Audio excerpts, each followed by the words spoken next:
So, tomorrow I've got another session of Emissary Lost, the Kuan connection, and before that I just wanted to prepare a bit. I thought it might be of interest for some of you to have a look, and inspired by Millie the GM, who always streams her preparation session on a Monday night. So I thought I'd just give it a go. Where we are in the campaign, of course, is pretty much in the middle of the first book of Mercy of the Icons. So if you are intending to play this is going to be a little bit spoilery. I would recommend that you don't watch this. This is really meant for GMs to share some notes and see what happens. So basically I've set this up on Foundry. I've set the system up as much as I wanted. I've got all the stuff set up, so you'll hopefully see that as well. Where we left off last time was the players had gone through the jungle from the drop site into Basin, this little shanty town here. And they've been starting to mix with the locals. They know they are aware of the rebel attack that is intended to come and remove the Berbicils from power here. They are trying not to get really involved with that, but they've met a few people. So they've been down to the Opera Den and they've met Ramses and his jackals here after intercepting their crawler. Actually, they parked it out of town. They then went and met Yasmina, who's the local contact. They went to the cantina. 3 of them went to the cantina and are currently getting, let's say, very much noticed by the locals because they're trying to stir and pretend or act as if they are the best friends of all the rebels, but they're not being trusted. So that will be kicking off, and I have to think about what that's going to be like. So they left it really with a very blunt attempt at befriending some locals. So I think I'm going to have some sort of tension, inflammation, spark point there that will basically get them into trouble of somewhat. We've got our face character there in the group who's always talking his way out of everything, so that will be quite nice. We've got a very heroic but very reckless guys in there, so that's balancing of playing them off to each other. Should be a nice scene. The other half of the group went up to Antigolams. Let me just move this guy. Antigolams' office down by the riverside, to try and find out what his role is in smuggling the questions in the items in question. I'm not going to go too much into that. They snuck up. They basically spoke to the bodyguards. I've got 2 bodyguards here. One of them currently is knocked out. That's why I made him small. These 2 bodyguards were guarding the door, but Archie basically just ran out the back door eventually. Tried to jump onto a launch that was on the river, but one of our other guys was observing him, and they're currently standing on this little launch. My player Razak has got his pistol against his head, and this other bodyguard just came around the corner and they're shouting at each other. Razak's mate here, Aaron, he knocked out the other guy, and he's making his way around the side now to see whether he can inflame the situation any further by toting guns about. No. This is, of course, Archie needs to be, in one way or another, he needs to be questioned or his stuff needs to be found. He doesn't have to survive this bit. So I'll see how that goes. But really, because that's such a tense standoff between 2 parties, and we'll have somebody coming around the corner here in a minute, I thought I should introduce a 3rd party. And the militia, the goon squad, if you like, of the Berbicils in town here, is the Righteous Brigade, and they have some exos. So I've got my exo squad up here.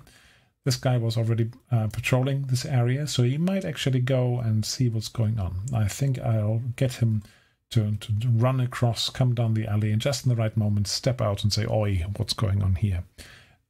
So hopefully that will work quite nicely. I made some notes here for the session using GM screen.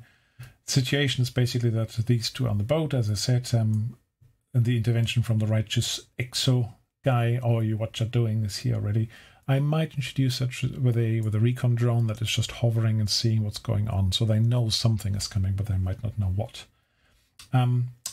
What happens after that? Well, we have got the uprising or the attack by the rebels planned for this night. So depending how long they take, and I think from memory we are in the afternoon. Actually, lunchtime it says here.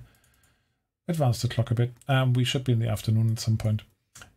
That should lead to some tensions. Especially if our spy here says, "Oh, the party members have been captured," or something like that. Might happen, especially these guys in the cantina. Yeah, if there's a tense situation, somebody might come in and defuse it, but at the same time either arrest them or send them a message to come and see Rakin Berbicil. to still play that out. I'm not quite sure. The thing is that these guys know that they're under time pressure, so they want to be quick. And being quick does not really gel with getting involved in the local uprising.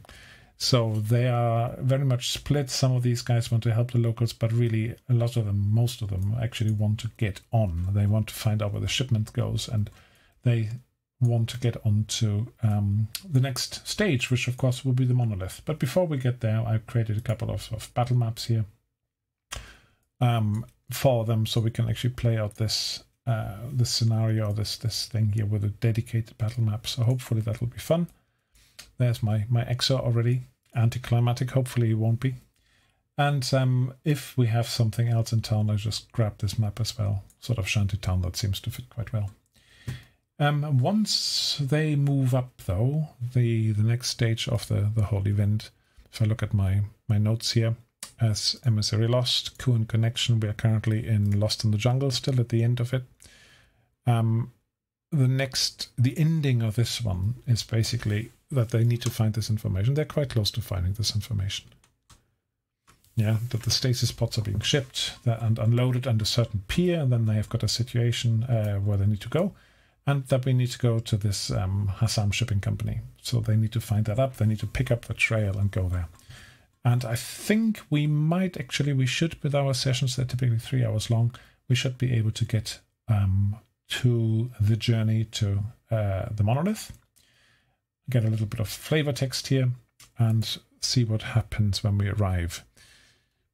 So I have prepared the whole next act, at least with notes. I try to memorize them all. It's always a bit tricky.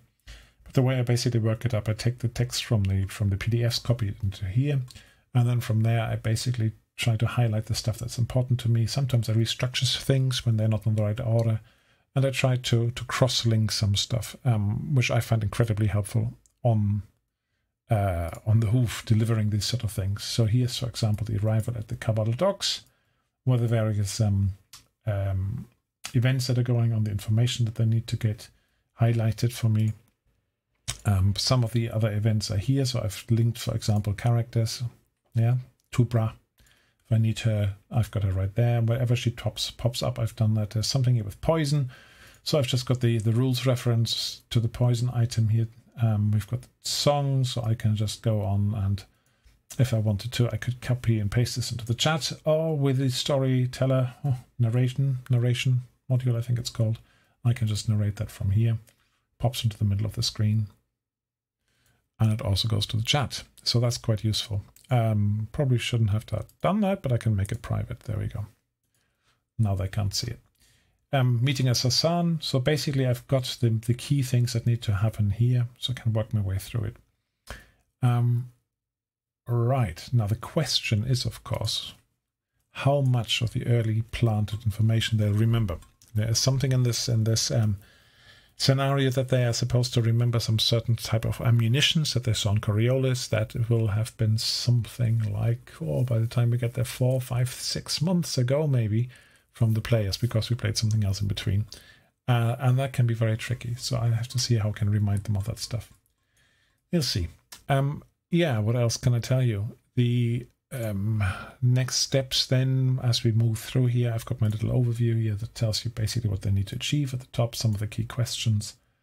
And sometimes the book is not very clear. So when I need to work something out for myself, we might have something like final destination is Jaja Duha. My benefactor, Laut Dol Kassar. Who knows this? How are they supposed to find that out? So I annotate what I need to find out. Or this next bit here, they can find out who's being paid and so on, and who's being named on this contract. Yeah, how do they find this? I'm not clear yet. If you know, let me know in the comments. Right, how many darkness points have I got currently? Let's have a look. 8 darkness points, which I actually put as an overlay in the chat. That's changed my overlay a little bit. That's going to be a bit experimental as well. Right, and I just noticed that my camera is off. Why is my camera off? That's annoying. Oh well, you didn't want to see me anyway. That's fine. But that does annoy me. Okay. So what else can I tell you? I think that's probably it for now. Wish me luck. We're going to stream this session tomorrow. Oh yeah, this sort of background information I still have to digest, so I'll have to spend a little more time tomorrow trying to involve that in creating some nice atmosphere. Yeah, so streaming just past 8 UK time tomorrow night, once I've set up all the cameras for everybody. So, right guys, have fun with this. I hope you found this useful, or at least a little bit interesting. And yeah, hopefully see you tomorrow.